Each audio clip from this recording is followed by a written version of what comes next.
Pessoal, vamos começar agora uma nova espécie de cumprimento de sentença aqui, que é o cumprimento de sentença de entregar coisa.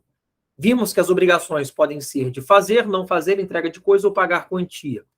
Estudamos na aula passada a obrigação de fazer ou não fazer, o cumprimento de sentença que reconhece a exigibilidade de fazer ou não fazer, e agora a gente vai estudar o cumprimento de sentença que reconhece a exigibilidade de uma obrigação de entrega de coisa. Essa é uma aula que será bem rápida, é um bloco bem rápido, na medida em que não temos muitas informações para trabalhar. O procedimento é bem simples e vocês verão. Tudo começa no artigo 535, que está aí na tela para vocês. O artigo 535, ele prevê somente o procedimento inicial, especialmente para entrega de coisa incerta. Não há aqui, pessoal, na obrigação de entrega de coisa, no cumprimento de execução de entrega de coisa, um procedimento específico para esse cumprimento de sentença. O que irá acontecer é o que a gente viu na aula passada sobre o cumprimento de fazer e não fazer.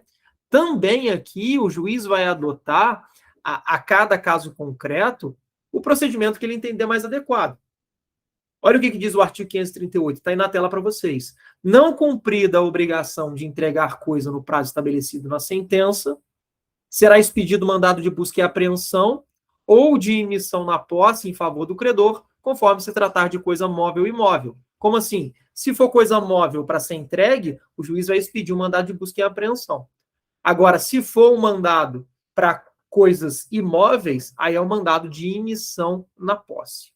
E o parágrafo 3º traz para a gente o seguinte: aplicam-se ao procedimento previsto nesse artigo, no que couber, as disposições sobre o cumprimento de obrigação de fazer ou de não fazer. Então, nos termos do parágrafo 3º, tudo que a gente conversou na aula passada sobre perdas e danos, sobre a tipicidade dos meios executivos, sobre multa, são as astreintes, sobre defesa do executado, que a gente não chegou a falar, mas se aplica aqui também, a gente vai ter uma aula própria sobre defesa do executado. Tudo isso se aplica também à execução de entrega de coisa. Então, essa aqui é a nossa introdução. Agora, vamos ver os aspectos procedimentais. E aí, quando a gente vai para os aspectos procedimentais, o artigo que a gente precisa abrir é o artigo 498, que diz o seguinte: na ação que tenha por objeto a entrega de coisa, o juiz, ao conceder a tutela específica, fixará o prazo para o cumprimento da obrigação. Então, olha só, muita atenção.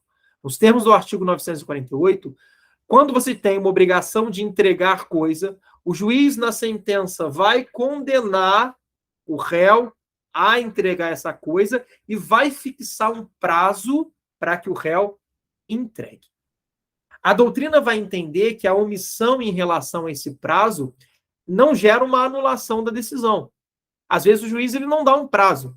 E aí, se isso acontecer, a decisão não se torna nula, né? O ideal aqui seria o caso de interpor a parte embargo de declaração para que o juiz ele supra essa omissão, né? O fato é, o juiz ele dá um prazo e aí a parte tem esse prazo para entregar uma coisa. Seja entregar uma casa, seja entregar um carro, seja entregar um cavalo, seja entregar uma moto. Se for descumprida a obrigação, o juiz vai dar início a requerimento da parte ou de ofício, aqui ele pode iniciar de ofício também, e vai fixar um novo prazo para a entrega da coisa, levando em consideração as peculiaridades do caso concreto, né? Imagina, por exemplo, que você tem que entregar um cavalo para um credor que está em Barra Mansa, mas o cavalo está na Bahia. Não tem como ele entregar o cavalo amanhã, a não ser que o cavalo venha de avião.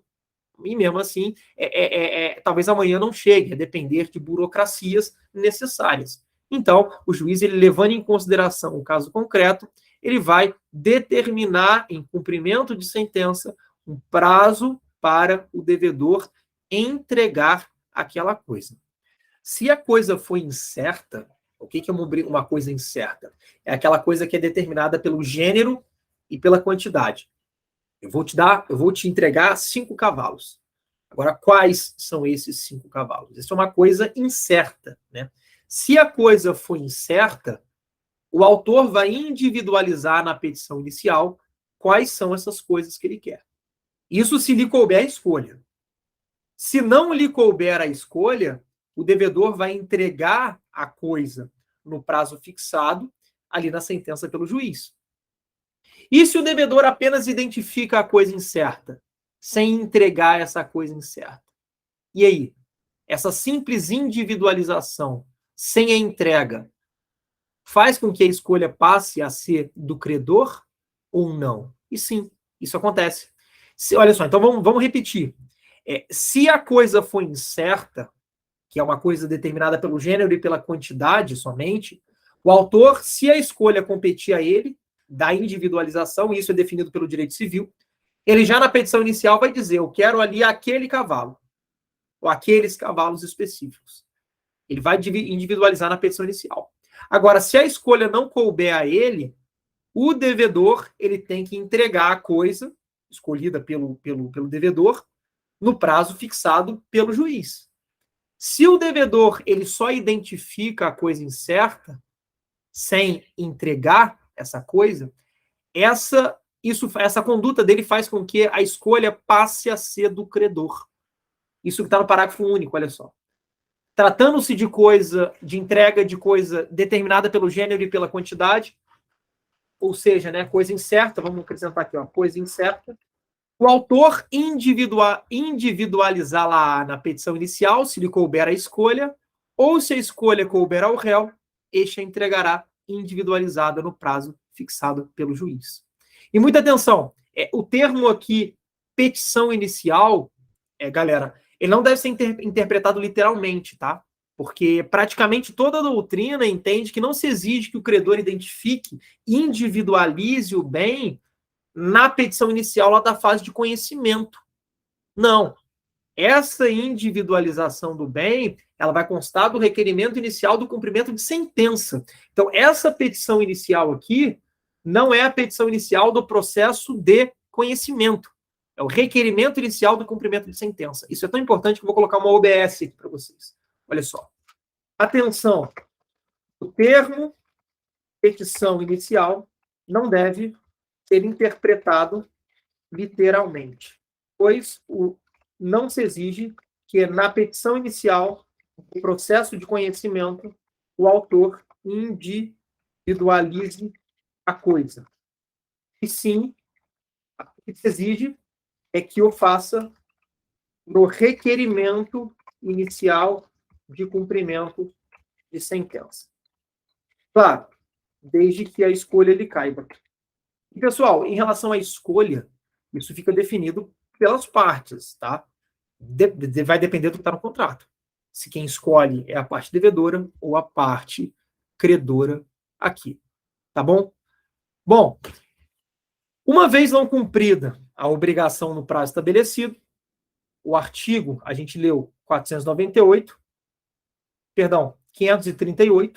vai dizer para a gente que será expedido um mandado de busca e apreensão, se o bem for móvel, ou um mandado de emissão na posse, se o bem for imóvel. Isso aqui está no caput do 538, que a gente acabou de ver aqui, tá bom? E aí, pessoal, o artigo 499, ele diz o seguinte para a gente: a obrigação somente será convertida em perdas e danos se o autor o requerer ou, se impossível, a tutela pelo resultado prático equivalente. Então, olha só, a obrigação era de eu entregar um carro para você, obrigação de coisa certa. Não, muito embora condenado na sentença, eu não entreguei este carro a você. Você entra com cumprimento de sentença, ou o juiz inicia esse cumprimento de sentença, e determina-se que eu te entregue o carro no prazo de 10 dias. Só que aí vamos imaginar que o carro deu PT, ou que eu vendi o carro. Não tenho como eu te entregar o carro. É possível que seja aplicada aqui a conversão em perdas e danos? Sim. E é isso que o 499 diz. A obrigação somente será convertida em perdas e danos, estou lendo, se o autor o requerer ou se é impossível a tutela específica ou obtenção de tutela pelo resultado prático equivalente. Tá bom? Então, com isso, a gente fecha aqui o cumprimento de sentença de entrega de coisa. Continuem, porque a gente vai continuar o estudo na nossa próxima aula.